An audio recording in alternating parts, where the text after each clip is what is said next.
اب بہت سارے لوگ اس میں سوال کریں گے، سوال آئے گا، میرے دل میں بھی آ رہا، تمہارے دل میں بھی آئے گا کہ یار بہت سارے ایسے لوگ ہیں جن کو زمین نہیں نکلی، جن کے ساتھ ایسا معاملہ نہیں ہوا۔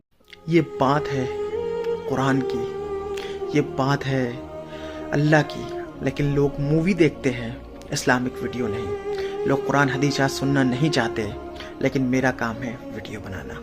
یہ ویڈیو تمہیں جھنجھوڑ کر رکھ دے گا۔ یہ ویڈیو ان کے لیے ہے جو آج دولت دولت دولت، پیسہ سونا چاندی کرتے ہیں۔ تو سنو میرے بھائی، قارون کا نام تم نے سنا ہوگا، جو حضرت موسیٰ علیہ السلام کی قوم بنی اسرائیل میں سے تھا۔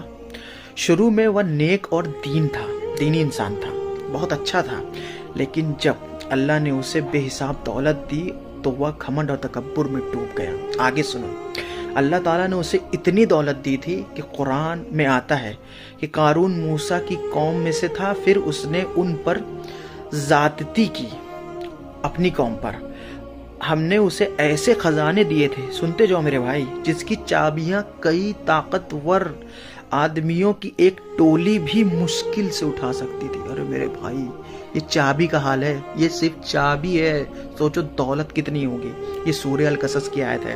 آگے سوچو، اس کی دولت کے خزانے کی چابیاں ہی اتنی بھاری تھی، کئی طاقتور آدمی مل کر انہیں اٹھاتے تھے، پھر خود دولت کتنی رہی ہوگی۔ جیسا کہ میں نے کہا، قارون کے پاس سونے چاندی کے قیمتی خزانے، زیورات، محل، نوکر چاکر بھی بھرمار تھی۔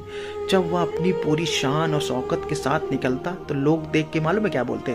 اے کاش میرے پاس بھی اتنی دولت ہوتی ہے، میرے پاس بھی اتنا وہ ہوتا۔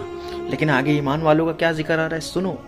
لیکن نیک اور ایمان والے لوگ کہتے افسوس، اللہ کا ثواب ہی بہتر ہے، مطلب ان کے پاس جو ہے الحمدللہ کہتے ہیں۔ وہ اپنے سے اوپر کو دیکھ کے یہ نہیں کہتے کاش میرے پاس یہ ہوتا۔ یہ ایمان والوں کی صفت قیامت تک کی نہیں جائے گی، ان کے لیے جو ایمان لاتے اور نیک عمل کرتے ہیں۔ قارون کو اپنی دولت پر اتنا گھمنڈ تھا کہ جب لوگوں نے اسے نصیحت کی کہ شکر ادا کرو، بھائی تمہارے پاس اتنا پیسہ ہے، شکر ادا کرو، اور کہا فقر مت کرو، تو اس نے کہا مجھے یہ سب میری اپنی سمجھ بوجھ اور محنت سے ملا ہے۔ سوچو، اس نے اپنے آپ کو کہا، اللہ کا شکر ادا نہیں کہا، یہ تو میری محنت ہے، میرے وجہ سے ملا ہے۔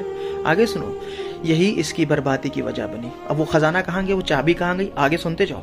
آخرکار اللہ تعالیٰ نے اس کی زمین کو حکم دیا، اور زمین نے قارون کو اس کی تمام دولت سمیت نگل لیا۔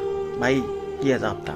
آگے سنو، وہ محل، وہ سونا چاندی، وہ شان و شوکت سب دھرتی کے نیچے دفن ہو گیا، پتہ نہیں کہاں۔ جو لوگ کل تک اس کی دولت پر رشک کرتے تھے، فخر کرتے تھے، سوچتے تھے بھائی کیا آدمی ہے، آج کہنے لگے اللہ جسے چاہتا ہے اسے رزق دیتا ہے، اگر اللہ نے ہم پر رحم نہ کیا ہوتا تو ہم بھی زمین میں دھس جاتے۔ یہ ان کی قوم کہنے لگی۔ آگے سنو، سبق کیا ملا۔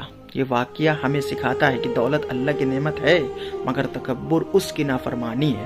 جو اپنی مال پر گھمنڈ کرتا ہے، اور آج بہت سارے لوگ ہیں، لاکھوں کروڑوں لوگ ہیں بھائی، اور اللہ کا شکر ادا نہیں کرتا، اللہ اسے ذلت کے ساتھ مٹا دیتا ہے۔ اب بہت سارے لوگ اس میں سوال کریں گے، سوال آئے گا، میرے دل میں بھی آ رہا، تمہارے دل میں بھی آئے گا کہ یار بہت سارے ایسے لوگ ہیں جن کو زمین نہیں نکلی، جن کے ساتھ ایسا معاملہ نہیں ہوا۔ تو میرے بھائی، ان کا حساب اللہ کے پاس ہوگا، ان کا حساب۔